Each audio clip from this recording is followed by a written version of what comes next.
नमस्कार दोस्तों, आज आप लोगों को बहुत प्रसन्नता होगी कि आप लोगों की जो मांग थी वो हम लोगों ने स्वीकार कर ली है। आप लोगों का जो लगातार मैसेज आ रहे थे कि सर हमारे को ऑनलाइन है, आपका सॉफ्टवेयर स्टार्ट कीजिए, आपकी क्लासेस स्टार्ट कीजिए, तो आप लोगों की जो ये मांग है ये कोचिंग ने स्वीकार कर ली है और उसी के प्रतिफल आज हम लोग जो है ऑनलाइन प्लेटफॉर्म पर आ चुके हैं। दोस्तों, मैं डॉक्टर महेश कुल्लायरी आप सभी का स्वामी विवेकानंद कंपटीशन सेंटर झुंझुनू की ऑनलाइन क्लास में स्वागत करता हूं। वैसे आपको थंबनेल दिख रही है पीछे भूगोल, और हमने लिखा है विश्व की झलक। यानी कहने का अर्थ ये है कि आज जो है हम सबसे पहले इम्पोर्टेंट जो प्रश्न हैं विश्व के, उन इम्पोर्टेंट प्रश्नों पर चर्चा और परिचर्चा आप लोगों के साथ करेंगे कि किस प्रकार के वर्तमान कंपटीशन एग्जाम में प्रश्न पूछे जाते हैं और उन प्रश्नों को हमें किस प्रकार से हल करना है। उसी के अनुरूप आज हम आपकी ये ऑनलाइन क्लास लेके आए हैं। तो दोस्तों, आराम से आप लोग जो है वो प्रश्नों को देखें और जैसे ही आप लोगों के कोई भी दिक्कत आए तो आप लोग जो है वो ज़रूर हमें मैसेज कीजिए। तो दोस्तों, आज का जो पहला प्रश्न है वो आपके सामने तैयार है। और पहला प्रश्न जो है आप सबको पता है, निम्नलिखित में से किस महाद्वीप को उसके बाएं भाग में वर्षा की कम मात्रा की प्राप्ति के कारण प्यासी भूमि का महाद्वीप कहा जाता है। यानी दोस्तों, आपके सामने है प्यासी भूमि, और किस महाद्वीप को प्यासी भूमि कहा जाता है? तो दोस्तों, हम कहते हैं एशिया। और अगर मानचित्र में आप एशिया देखोगे तो इसके पश्चिमी जो भाग है, इस पश्चिमी भाग में भूमध्य सागर का उत्तर का जो हिस्सा है वहाँ पे पर्याप्त मात्रा में क्या होती है, वर्षा होती है। जबकि अफ्रीका के पश्चिमी भाग में आप सबको पता है जलधाराएं बहती हैं। और जो अफ्रीका महाद्वीप के पश्चिमी भाग में एक तो बेंगुला की जलधारा है और दूसरी है कनारे की जलधारा। लेकिन यूरोप महाद्वीप में आपको ऐसी स्थिति देखने को नहीं मिलती। तो प्यासी भूमि का जो महाद्वीप है वो किसे कहा जाता है? तो आपने अगर मानचित्र देखा होगा, ये ऑस्ट्रेलिया महाद्वीप है या ओशिनेशिया महाद्वीप का ऑस्ट्रेलिया देश है। और इस ऑस्ट्रेलिया देश के पश्चिमी भाग में एक ठंडी जलधारा बहती है और इस ठंडी जलधारा का नाम है पश्चिमी ऑस्ट्रेलिया की जलधारा। और पश्चिमी ऑस्ट्रेलिया की जो जलधारा है वो क्या करती है, यहाँ पे ठंडे मानसून का निर्माण करती है, ठंडे प्रदेश का निर्माण करती है। और इसके कारण ये जो ऑस्ट्रेलिया महाद्वीप, इसका अधिकांश जो भाग है वो मरुस्थलीय है और जिसे हम कहते हैं ग्रेट ऑस्ट्रेलियन मरुस्थल।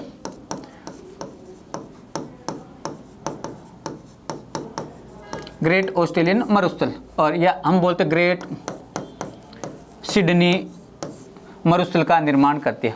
और ग्रेट ऑस्ट्रेलियन मरुस्थल, ग्रेट सिडनी मरुस्थल विश्व के सबसे बड़े मरुस्थलों में गिने जाते हैं। और आपको पता वैसे भी विश्व का सबसे बड़ा जो मरुस्थल है वो है सहारा मरुस्थल, जो अफ्रीका महाद्वीप के उत्तरी भाग में अवस्थित है 11 देशों के अंदर। तो आपका जो उत्तर होगा सही वो कौन सा होगा? ऑस्ट्रेलिया। और ऑस्ट्रेलिया का कौन सा हिस्सा? पश्चिमी ऑस्ट्रेलिया। दूसरा जो प्रश्न है दोस्तों वो ये है, निम्नलिखित में से किस महाद्वीप को विज्ञान के लिए समर्पित महाद्वीप कहा जाता है? यानी कहने का अर्थ ये है कि वहाँ पे केवल और केवल वैज्ञानिक दृष्टि से दिनचर्या होती है। तो दोस्तों, एशिया जो है इसे विज्ञान को समर्पित महाद्वीप नहीं कहा जाता। और सबको पता है कि एशिया महाद्वीप जो है वो विश्व में क्षेत्रफल एवं जनसंख्या की दृष्टि से सबसे बड़ा जो महाद्वीप है वो एशिया महाद्वीप है। यूरोप महाद्वीप की विशेषता है कि ये जो महाद्वीप है सर्वाधिक संघन महाद्वीपों की श्रेणी में क्या किया जाता है, गिना जाता है। ऑस्ट्रेलिया महाद्वीप, और ऑस्ट्रेलिया महाद्वीप का अधिकांश जो भाग है वो निर्जन है। और आप सबको पता है कि ऑस्ट्रेलिया महाद्वीप का पूर्वी हिस्सा है, इस पूर्वी हिस्से पर मुख्य रूप से जो उसके महत्वपूर्ण नगर हैं वो अवस्थित हैं। और आपके सामने जो सही उत्तर है वो अंटार्कटिका जो महाद्वीप है दोस्तों, सबको आप पता है कि ऐसा महाद्वीप जो जनशून्य महाद्वीप है जिसपे किसी भी प्रकार की जनसंख्या निवास नहीं करती और इस पर पूरा जो महाद्वीप है, इस महाद्वीप पर बर्फ की चादर ओढ़ी हुई है ये महाद्वीप, और इसलिए इसे हम कहते हैं श्वेत महाद्वीप। सबसे पहले श्वेत महाद्वीप। दूसरा, इस महाद्वीप पर विज्ञान के लिए बहुत सारे देशों ने अनुसंधान केंद्र क्या कर रखे हैं, स्थापित करके, जैसे गंगोत्री है, भारत का महत्वपूर्ण अनुसंधान केंद्र है, मैत्री है, वो सारे के सारे किस महाद्वीप पर? अंटार्कटिका महाद्वीप। गंगोत्री, मैत्री, दक्षिणी गंगोत्री, ये जो है ये अंटार्कटिका महाद्वीप पर अवस्थित है। और भारत ही नहीं, विश्व के सभी जो प्रगतिशील जो देश हैं, विकसित जो देश हैं, उन्होंने इस महाद्वीप के ऊपर अपने अनुसंधान दलों की क्या कर रखी है? स्थापना कर रखी है। और इसीलिए अंटार्कटिका जो महाद्वीप है, इसे विज्ञान को समर्पित महाद्वीप कहा जाता है। दूसरी दोस्तों, इसकी जो विशेषता है वो आप लोग जानते हैं कि विश्व में या हमारी जो पृथ्वी है, इस पृथ्वी पे जो 7 महाद्वीप हैं, उन 7 महाद्वीपों में सबसे ठंडा जो महाद्वीप है वो कौन सा? अंटार्कटिका। और आपने सुना वोस्टॉक, वोस्टॉक जो है वो सबसे ठंडा स्थान है, और इसलिए हम कहते हैं सबसे ठंडा जो महाद्वीप है वो कौन सा? अंटार्कटिका। यानी दोस्तों आप सबको पता है बहुत सारी विशेषता अंटार्कटिका में। भविष्य का महाद्वीप जो हम कहेंगे वो भी अंटार्कटिका को कहेंगे। और जब हम सीरीज लेके आएंगे, एक एक महाद्वीप को उठाएंगे और एक एक महाद्वीप को लेकर चलेंगे, तब इस पर हम क्या करेंगे? विस्तार से चर्चा और परिचर्चा करेंगे। तो आशा करता हूँ ये प्रश्न आपको समझ में आ गया। नेक्स्ट, तीसरा जो प्रश्न है वो ये है, उत्तरी अमेरिका महाद्वीप की सर्वोच्च पर्वत चोटी कौन सी है? दोस्तों उत्तरी अमेरिका महाद्वीप की सर्वोच्च पर्वत चोटी जो है वो कौन सी है? अगर आपने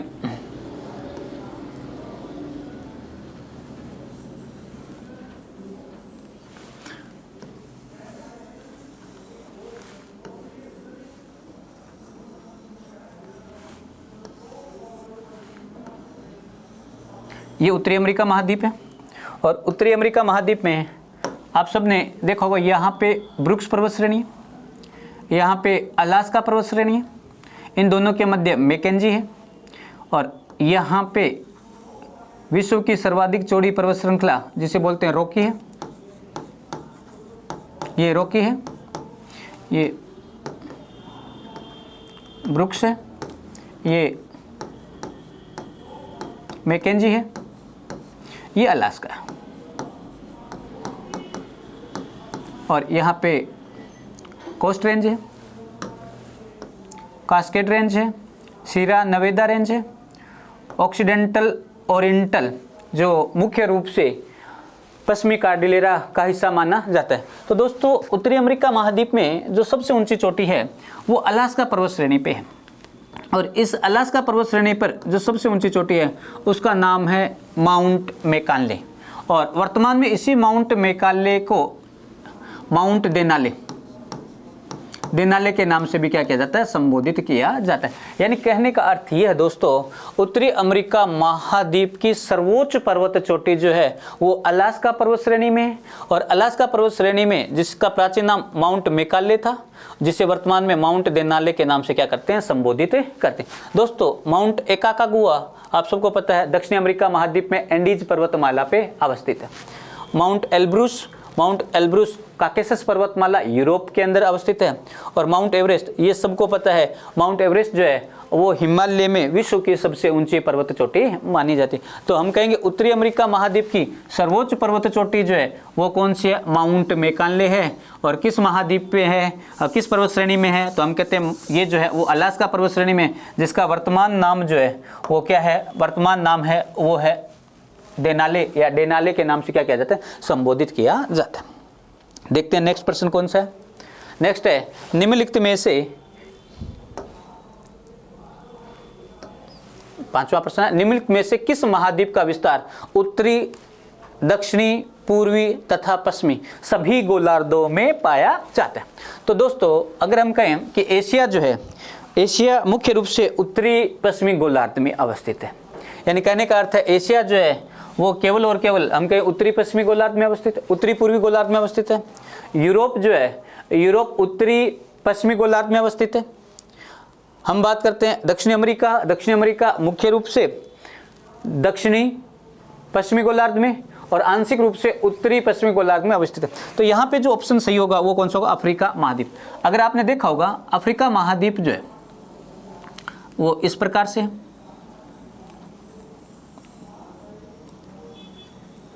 और अफ्रीका महाद्वीप की जब भी हम चर्चा करते हैं तो आप सबको पता है कि अफ्रीका महाद्वीप से होकर एक तो गुजरती है कर्क रेखा, हम कहते हैं 23.5 डिग्री उत्तरी अक्षांश रेखा, और इसे बोलते हैं कर्क रेखा।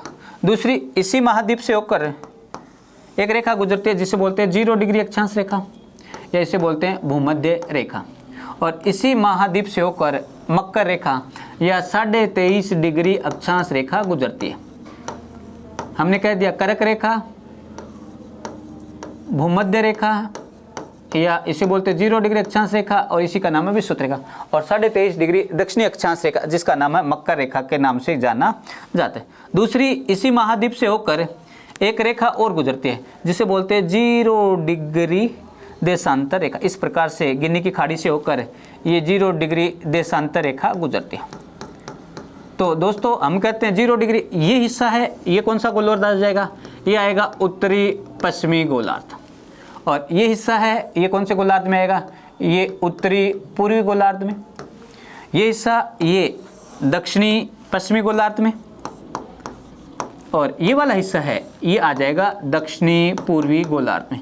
यानी कहने का अर्थ ये है ये हिस्सा जो है ये दक्षिणी पश्चिमी गोलार्ध में आ जाएगा, ये वाला हिस्सा जो है ये उत्तरी पूर्वी गोलार्ध में आ जाएगा, ये वाला पूरा का पूरा हिस्सा जो है वो दक्षिणी पूर्वी गोलार्ध में आ जाएगा, और ये हिस्सा उत्तरी पश्चिमी गोलार्ध। यानी यहाँ पे जो उत्तर सही होगा वो कौन सा महाद्वीप होगा, वो होगा अफ्रीका महाद्वीप।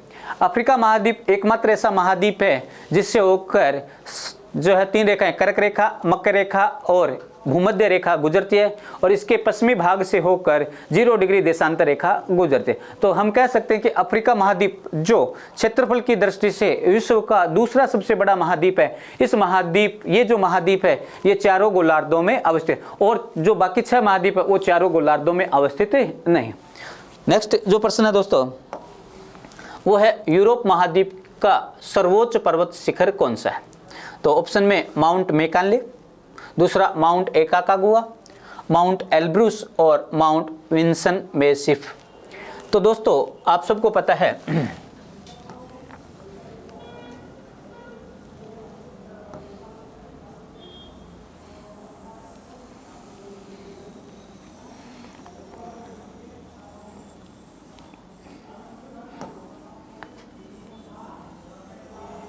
ये हम बात करते हैं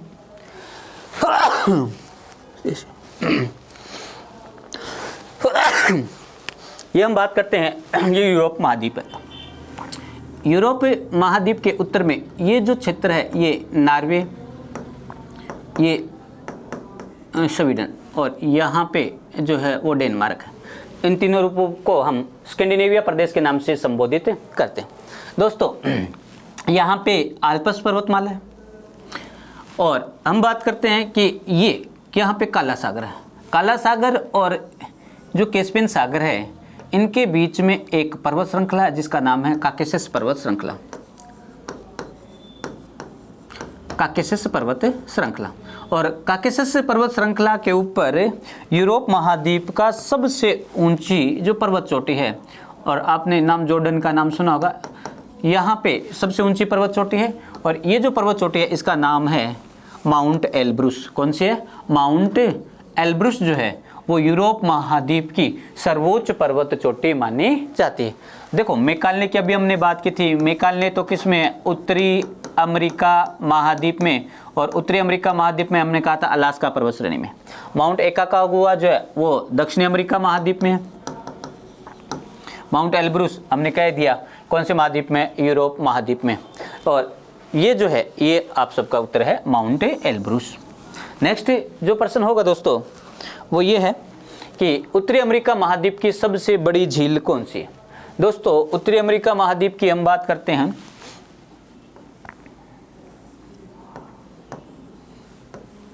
उत्तरी अमेरिका महाद्वीप में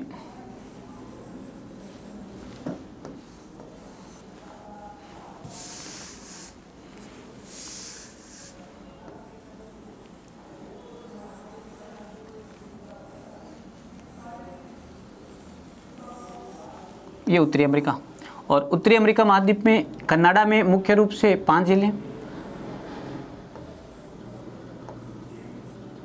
5 झीलें, और इनमें 1, 2, 3, 4 और 5। सबसे उत्तर की जो झील है इसे कहा जाता है ग्रेट बियर झील। ग्रेट बियर झील ये जो झील है ये ग्रेट बियर झील है, जहाँ से होकर 66.5 डिग्री उत्तरी अक्षांश रेखा या आर्टिक जो वृत्त है यहाँ से होकर क्या करता है? गुजरता है। दूसरा हम कहते हैं ग्रेट स्लेव, ये बियर है, ये ग्रेट स्लेव झील है, और ग्रेट स्लेव झील जो है इस झील से होकर मैकेंजी जो नदी है वो उत्तर की ओर बहते हुए मैकेंजी की खाड़ी में जाकर गिर जाती है। उसके बाद में अथावास्का है, अथावास्का झील है, और अथावास्का झील के पास ही आपने नाम सुना यूरेनियम शहर, कनाडा के सबसे प्रसिद्ध शहरों में जो यूरेनियम के भंडार की दृष्टि से प्रसिद्ध माना जाता है, यहाँ पे अवस्थित है। उसके बाद में रेंडियर है, और उसके बाद में विनिपेग है, विनिपेग। ये 5 जिले जो है वो कनाडा की महत्वपूर्ण जिले हैं, और इन्हें कहा जाता है कैनेडियन शील्ड के नाम से संबोधित किया जाता है। इसके बाद में दोस्तों जो यूएसए और कनाडा की सीमा पे जो झीलें, उनमें एक तो है कैस्पियन सागर, नहीं इनमें एक तो है सुपीरियर झील, सुपीरियर झील के बाद में एक झील है हुरन झील, हुरन के बाद में एक है मिशिगन झील, मिशिगन झील के बाद में है ईरी, ईरी के बाद में ओंटारियो झील।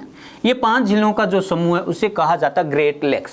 क्या कहा जाता है? ग्रेट लेक्स के नाम से संबोधित किया जाता है। और यूएसए या संयुक्त राज्य अमेरिका जो है उसका प्रमुख जो औद्योगिक क्षेत्र है वो भरत झील क्षेत्र माना जाता है। देखो दोस्तों, अगर मैं कहूँ ये जो है ये सुपीरियर झील है, ये जो है ये हुरन है, ये मिशिगन है,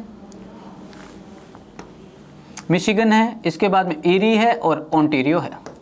इनमें मिशिगन झील जो है वो केवल और केवल यूएसए में, संयुक्त राज्य अमेरिका में है, और ये 4 झीलें जो है वो कनाडा व संयुक्त राज्य अमेरिका की प्राकृतिक सीमा बनाते हैं। यानी कहने का अर्थ ये है, ये भरत झील, ग्रेट लेक्स, महान झील या फिंगर लेक्स के नाम से क्या की जाती है? संबोधित की जाती है। और इनमें सबसे बड़ी जो झील है वो कौन सी है? सुपीरियर झील है। कौन सी झील है? सुपीरियर झील, जो कैस्पियन सागर के बाद में विश्व की दूसरी सबसे बड़ी क्या मानी जाती है? झील मानी। कैस्पियन सागर जो एशिया में अवस्थित है, हम कहते हैं एशिया व यूरोप की प्राकृतिक सीमा का क्या करती है? निर्धारण करती है। और उसके बाद में दूसरी जो झील है वो कौन सी है? सुपीरियर झील मानी जाती है। और ये जो सुपीरियर झील है ये मीठे पानी की विश्व की सबसे बड़ी झीलों में क्या की जाती है? गिनी जाती है। तो दोस्तों उत्तरी अमेरिका महाद्वीप की जो महत्वपूर्ण झीलें हैं वो हमने बात कर ली। तो हुरन झील भी उनमें से महत्वपूर्ण है। और आपने सुना कि सुपीरियर झील और हुरन झील को जोड़ने वाली जो नहर है उसका नाम है सू नहर। सू नहर वो महत्वपूर्ण नहरों में गिनी जाती है, सू नहर विश्व में। तो सू नहर जो है वो सुपीरियर और हुरन जो नदी, हुरन जो झील है उनको आपस में जोड़ने वाली जो नहर है उसका नाम क्या है? सू नहर के नाम से जाने जाते हैं। नेक्स्ट जो प्रश्न है वो है यूरोप महाद्वीप की प्रवाहित, यूरोप महाद्वीप में प्रवाहित होने वाली सबसे लंबी नदी कौन सी? दोस्तों यूरोप महाद्वीप में प्रवाहित होने वाली सबसे लंबी नदी जो है वो कौन सी है? तो पहला ऑप्शन राइन है। दोस्तों राइन नदी यूरोप की नदी है, और राइन नदी जो है वो यूरोप की सबसे व्यस्त नदी मानी जाती है। यूरोप की सबसे व्यस्त, और हम कहें विश्व की सबसे व्यस्त जो नदी है परिवहन की दृष्टि से वो कौन सी है? राइन नदी है। लंबी ये नहीं है। दूसरा डेन्यूब, डेन्यूब वो है जो 7 देशों से होकर प्रवाहित, यूरोप महाद्वीप जो विश्व के सबसे छोटे क्षेत्रफल की दृष्टि से सबसे छोटे महाद्वीपों में गिना जाता है, इनमें राइन नदी जो है वो सबसे व्यस्त है, और डेन्यूब नदी जो है वो यहाँ के अधिकांश देशों से होकर क्या होती है? प्रवाहित होती है। तो ये जो है ये यूरोप की सबसे महत्वपूर्ण नदियों में गिनी जाती है। वोल्गो, वोल्गो नदी जो है ये यूरोप की सबसे लंबी नदी मानी जाती है, जो अपना जल जो है वो कैस्पियन सागर में ले जाकर क्या करती है? डालती है। यानी कहने का अर्थ है यूरोप महाद्वीप की सबसे लंबी नदी जो है वो कौन सी है? वोल्गो नदी है, जो अपना जल कहाँ पे डालती है? कैस्पियन सागर में ले जाकर डालती है। अब देखो सीन नदी के किनारे एक महत्वपूर्ण नगर अवस्थित है। सीन नदी कहाँ पे बहती है? देखो विश्व की जब महत्वपूर्ण नदियों की बात करेंगे तो हम बात करेंगे सीन नदी, एक नदी जो है हडसन नदी, एक नदी हम बात करेंगे पोटोकेम नदी, जिनके किनारे विश्व के महत्वपूर्ण नगर क्या है? अवस्थित है। जैसे न्यूयॉर्क जो है वो हडसन नदी के किनारे, पोटोकेम नदी के किनारे वाशिंगटन डीसी है। राइन नदी, राइन नदी जो है जो यूरोप की सबसे व्यस्त नदी मानी जाती है, इस नदी के किनारे यहाँ के अधिकांश महत्वपूर्ण जो नगर है वो क्या है? अवस्थित है। तो सीन नदी के किनारे जो है वो आपने सुना होगा लंदन शहर अवस्थित है, और टेम्स नदी के किनारे जो है, नहीं सीन नदी, टेम्स नदी के किनारे लंदन शहर है वो क्या है? अवस्थित है। तो दोस्तों हम कहते हैं वोल्गो नदी जो है वो यूरोप महाद्वीप की सबसे लंबी नदी क्या की जाती है? मानी जाती है। दूसरी, ऑस्ट्रेलिया महाद्वीप से होकर कौन सी अक्षांश रेखा गुजरती है? तो दोस्तों ऑस्ट्रेलिया महाद्वीप जो है, आपने अगर ऑस्ट्रेलिया महाद्वीप देखा है, ऊपर पापुआ न्यू गिनी है और यहाँ से होकर पापुआ न्यू गिनी से होकर 0 डिग्री या हम कहते हैं भूमध्य रेखा गुजरती है और इसे बोलते विषुवत रेखा गुजरती है। जबकि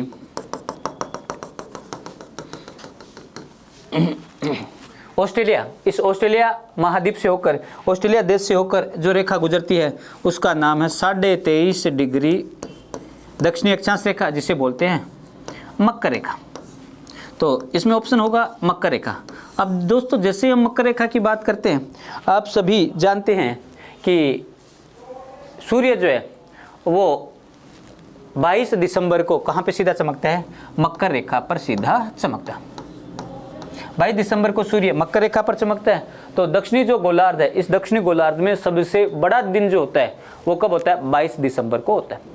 और इसी 22 दिसंबर के जस्ट 3 दिन बाद में 25 दिसंबर आती है और 25 दिसंबर जो है वो ईसाइयों का सबसे बड़ा त्यौहार क्रिसमस जो होती है वो 25 दिसंबर को मनाया जाता है।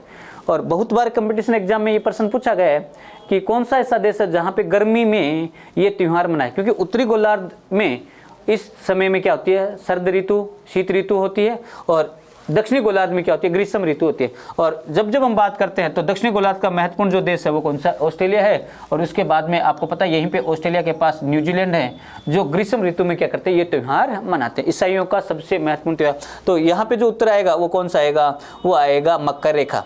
देखो अंटार्कटिक रेखा यहाँ से होकर नहीं गुजरती है, विषुवत रेखा इसके उत्तर से होकर क्या करती है? गुजरती है। और पापुआ न्यू गिनी वाला जो द्वीप है इनसे होकर ये रेखा गुजरती है। नेक्स्ट जो प्रश्न है दोस्तों वो है यूरोप की पर्वत श्रृंखला है। तो यूरोप की पर्वत श्रृंखला की जैसे ही बात करते हैं, देखो आल्प्स जो है वो किस महाद्वीप में है? यूरोप महाद्वीप में। आपने आल्प्स का नाम सुना होगा। आल्प्स के उत्तर में स्विट्जरलैंड है, दक्षिण में आपको पता है इटली है। हिमालय कौन से महाद्वीप में है? एशिया में। और आपको पता भारत के उत्तर में नेपाल में हिमालय है। एंडीज जो है वो दक्षिणी अमेरिका महाद्वीप में है। और एंडीज के बारे में आप सब जानते हो कि एंडीज जो है वो विश्व की सबसे लंबी पर्वत श्रृंखला है, जबकि हिमालय विश्व की सबसे ऊंची पर्वत श्रृंखला मानी जाती है। और रॉकी जो है वो उत्तरी अमेरिका महाद्वीप में। और कहते हैं कि एंडीज के बाद में दूसरी सबसे लंबी और विश्व की सर्वाधिक चौड़ी जो पर्वत श्रृंखला है वो कौन सी है? रॉकी है। देखो ध्यान से सुनना, आल्प्स यूरोप की महत्वपूर्ण पर्वत श्रृंखला है जो स्विट्जरलैंड और इटली वाला जो बेल्ट है वहाँ पे अवस्थित है। और जब हम विश्व भूगोल पढ़ेंगे तो हम चर्चा करेंगे कि ये जो है यहाँ पर जो है फोहन हवाएं चलती हैं जो यहाँ के मौसम को सुहावना बनाती हैं। हिमालय में हम बात करेंगे, विश्व का सबसे नवीनतम, विश्व का सबसे ऊंचा जो पर्वत शिखर है वो कौन सा है? हिमालय है। और हिमालय की सबसे ऊंची जो चोटी है वो आप सबको पता माउंट एवरेस्ट है, जो नेपाल और चीन की सीमा पर अवस्थित है। एंडीज में हम बात करेंगे, दक्षिणी अमेरिका महाद्वीप में उसके पश्चिमी तट पर अवस्थित विश्व की सबसे लंबी पर्वत श्रृंखला, जो हिमालय के बाद में विश्व की दूसरी सबसे ऊंची पर्वत श्रृंखला मानी जाती है। और तीसरे हम बात करते हैं रॉकी, उत्तरी अमेरिका महाद्वीप में एंडीज के बाद में विश्व की दूसरी सबसे लंबी, और हम कहते हैं चौड़ाई की दृष्टि से विश्व की सर्वाधिक चौड़ी जो पर्वत श्रृंखला है वो कौन सी है? रॉकी है। और ये जो है ये वलित पर्वतों की श्रेणी में आते। ठीक है, नेक्स्ट जो प्रश्न है वो है विश्व की सबसे बड़ी प्रवाल भित्ति ग्रेट बैरियर रीफ। बहुत ही इंपॉर्टेंट, आजकल इस प्रश्न से घुमा घुमा के प्रश्न पूछे जाते हैं। देखो दोस्तों, ग्रेट बैरियर रीफ प्रवाल भित्ति है और ये जो प्रवाल यानी समुद्र में सूक्ष्म क्या पाए जाते हैं? जीव पाए जाते हैं। और ये जो सूक्ष्म जीव होते हैं जहाँ पे उन्हें अनुकूल भौगोलिक दशाएं प्राप्त होती है वहाँ पर आकर ये इकट्ठे हो जाते हैं। और उन अनुकूल भौगोलिक दशाओं में से कोई भी एक भौगोलिक दशा जैसे ही वहाँ से समाप्त होती है तो ये सूक्ष्म जीव क्या होने लगते हैं? मरने लगते हैं। और मरने से पहले ये आपस में क्या करते हैं? चिपक जाते हैं। और चिपकते चिपकते जो है ये एक विस्तृत भाग का निर्माण कर लेते हैं जिसे प्रवाल भित्ति के नाम से जानी जाती है। और प्रवाल भित्ति दोस्तों आप सबको पता तीन है, तटीय प्रवाल भित्ति, रोधिका प्रवाल भित्ति और एटोल या द्वीपीय प्रवाल भित्ति के नाम से जानते हैं। तो हम कहते हैं ग्रेट बैरियर रीफ या प्रवाल भित्ति जो कहाँ अवस्थित है। देखो दोस्तों, ये दे रखा ऑस्ट्रेलिया के पूर्वी तट पर, ऑस्ट्रेलिया के उत्तरी पूर्वी तट पर, ऑस्ट्रेलिया के दक्षिणी पूर्वी तट पर और ऑस्ट्रेलिया के पश्चिमी तट पर। तो अगर आपने ऑस्ट्रेलिया महाद्वीप का मानचित्र देखा होगा,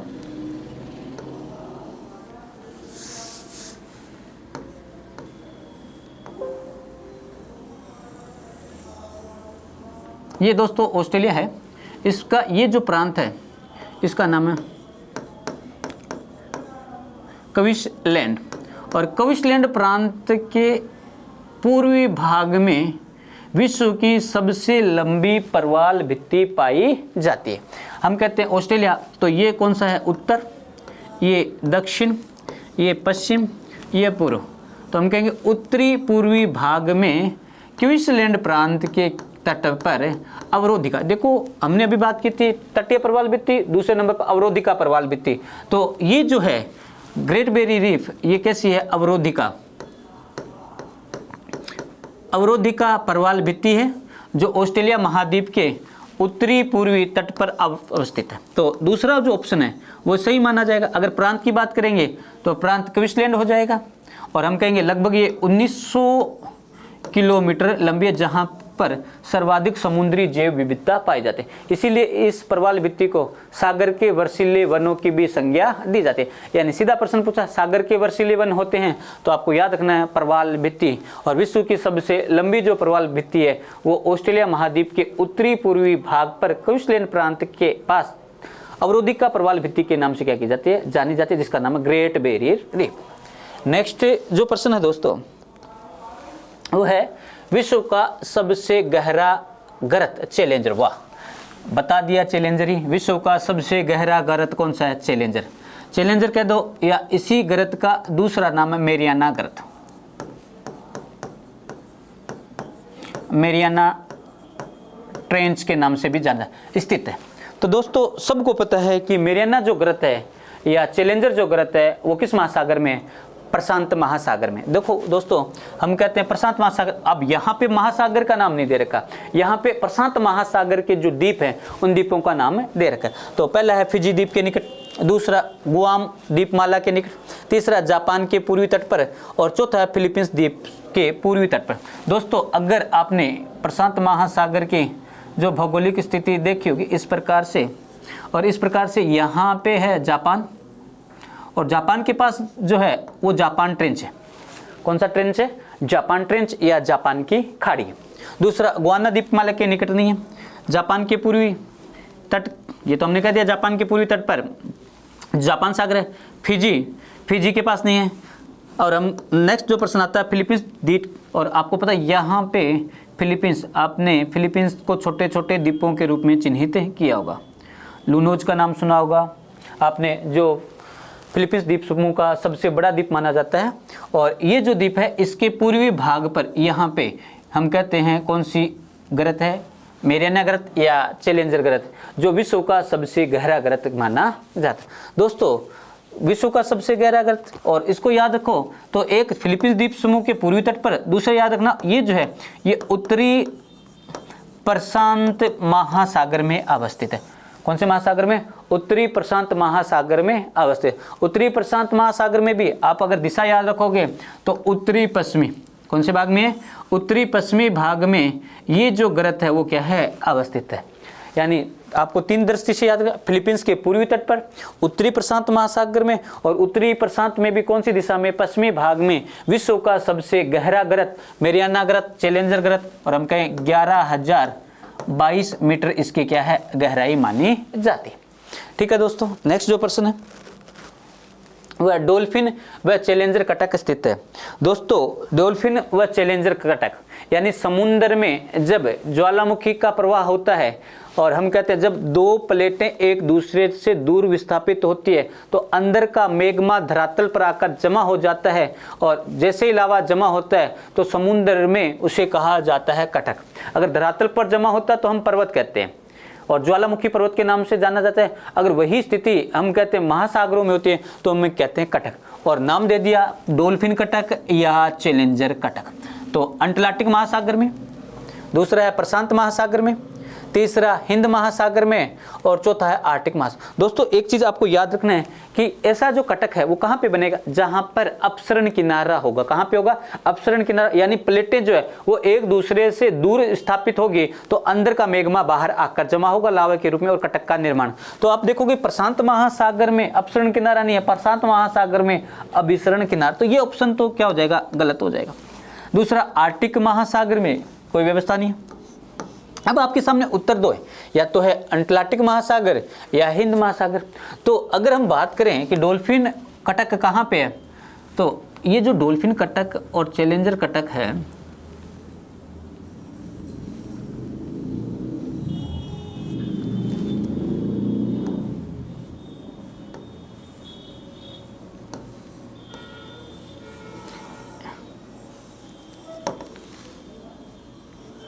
देखो ये उत्तरी अमेरिका, दक्षिणी अमेरिका, ये यूरोप, अफ्रीका, और इन महाद्वीपों के मध्यवर्ती भाग में जो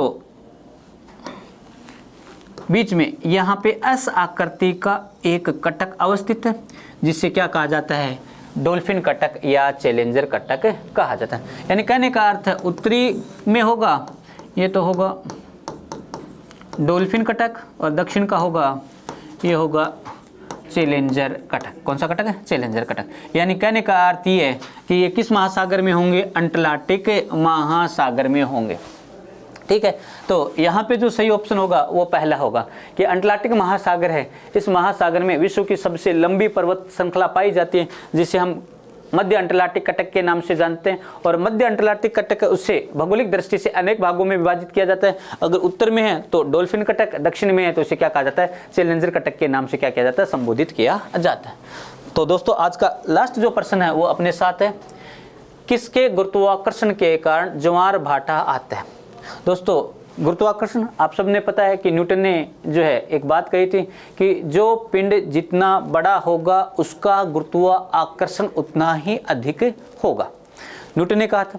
और ब्रह्मांड में मौजूद प्रत्येक वस्तु में क्या पाया जाता है, गुरुत्वाकर्षण बल पाया जाता है। और वो वस्तुएं जो है वो एक दूसरे को आकर्षित करती रहती है, किसी में कम गुरुत्वाकर्षण होगा, किसी में ज़्यादा गुरुत्वाकर्षण होगा। और आप सबको पता है कि पृथ्वी जो है, इस पृथ्वी के अधिकांश जो भाग है, हम कहते हैं लगभग 71%, 70.8% जो भाग है इस पर क्या है, जल, और 29% जो भाग है इस पर क्या है, स्थल भाग पाया जाता है। तो इसको सभी ओर से जो पिंड है वो आकर्षित करते हैं। और आपको पता है हमारे सबसे नज़दीक जो पिंड है वो है चंद्रमा, और चंद्रमा का गुरुत्वाकर्षण बल जो है वो पृथ्वी पर सर्वाधिक लगता है।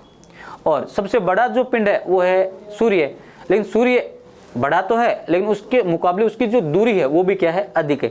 तो हम कहते हैं कि पृथ्वी पर सर्वाधिक जो गुरुत्वाकर्षण बल का प्रभाव होता है वो या तो होता है चंद्रमा का, अधिकांश इसे हम कहते हैं लगभग 83%, या होता है सूर्य का लगभग 17%। तो पृथ्वी पर सूर्य व चंद्रमा का जो गुरुत्वाकर्षण बल होता है वो क्या करता है, पृथ्वी के पानी को अपनी ओर आकर्षित करता है। और जब पानी को आकर्षित करता है तो उसको क्या कहा जाता है, ज्वार कहा जाता है। और जब पानी वापस लौटता है तो उसे क्या कहा जाता है, भाटा कहा जाता है। यानी कहने का अर्थ ये है कि सूर्य व चंद्रमा का गुरुत्वाकर्षण जब पृथ्वी पे लगता है तो स्थल भाग तो ज़्यादा आकर्षित नहीं हो पाता, लेकिन जलीय भाग जो है वो आकर्षित हो जाता है, उनके प्रभाव में ऊपर उठता है। तो ऊपर उठने को क्या कहा जाता है, ज्वार कहा जाता है। और वापस पानी को तट से पीछे हटने को क्या कहा जाता है, भाटा कहा जाता है। तो दोस्तों इसका जो सही ऑप्शन होगा वो क्या होगा, सूर्य प्लस चंद्रमा। अधिकांश जो हिस्सा होता है वो किसका होता है, चंद्रमा का होता है। तो दोस्तों ये था आज का अंतिम प्रश्न। मैं आशा करता हूँ कि आज की जो ये प्रश्नोत्तरी है, विश्व दर्शन जो है वो आपको बहुत अच्छी तरीके से समझ में आया होगा। तो आपको सभी का जो है इस ऑनलाइन प्लेटफॉर्म पर स्वागत है। दोस्तों आपसे लगातार जो है हम लोग आप लोगों के लिए जो महत्वपूर्ण प्रश्नों की जो प्रश्नोत्तरी है वो लेकर आएंगे, ताकि आप लोग जो है वो इस कंपटीशन में आसानी से फाइट कर सको। आप सबको पता है कि अभी जो है राजस्थान पुलिस, ग्राम सेवक, सेकंड ग्रेड, फर्स्ट ग्रेड व अन्य कंपटीशन प्रतियोगी जो परीक्षाएं हैं वो होने वाली हैं। तो उन सभी के लिए ये जो प्रश्नोत्तरी है ये महत्वपूर्ण है। तो दोस्तों जय हिंद, जय भारत। आज के लिए इतना ही।